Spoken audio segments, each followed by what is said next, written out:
Well, thanks to the release of the FBI's FISA application to spy on Carter Page, we know for certain now that the Steele dossier and its unverified contents were in fact used to justify long-term spying on an American citizen. That used to be a big deal.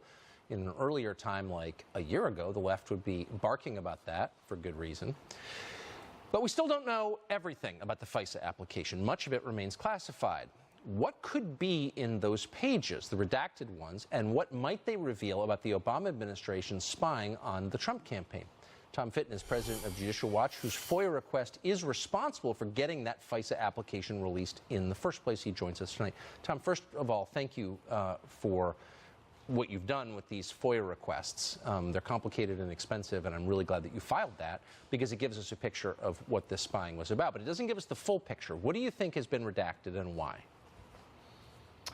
Well, I think more corruption's been redacted, more information about dishonesty with the FISA court or things that the Obama administration and, frankly, some of the Trump administration don't want us to see in terms of outrageous political targeting of the Trump campaign and then even President Trump. Because remember, these FISA warrants were used during the Obama administration and signed as recently as June of 2017 by Rod Rosenstein, who presumably used it for the Mueller investigation. So there are a lot of people who don't want to see us to see this full information, and the president needs to intervene directly and declassify this additional material.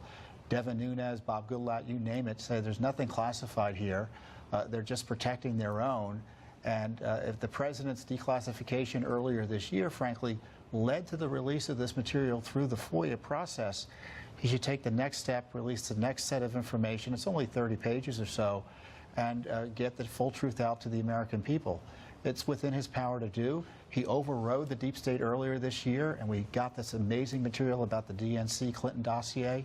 He should override their concerns again. I agree completely. We're almost out of time, but just remind us, is protecting the reputation of your agency or hiding your own corruption those valid reasons to redact information in a document? No, frankly, it ought to require the disclosure. The Justice Department and the FBI need to stop the cover-up and using these exemptions, these redactions to protect public disclosure of government corruption is an inappropriate use of those materials or those privileges. Exactly. And this is why the president needs to step in.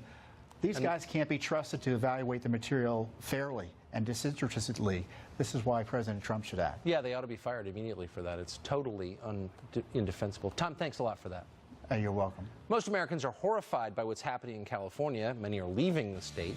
But Bill de Blasio sees California as a model for New York. Greg Gutfeld lives in New York, amazingly, and joins us next to discuss what's happening here. Stay tuned.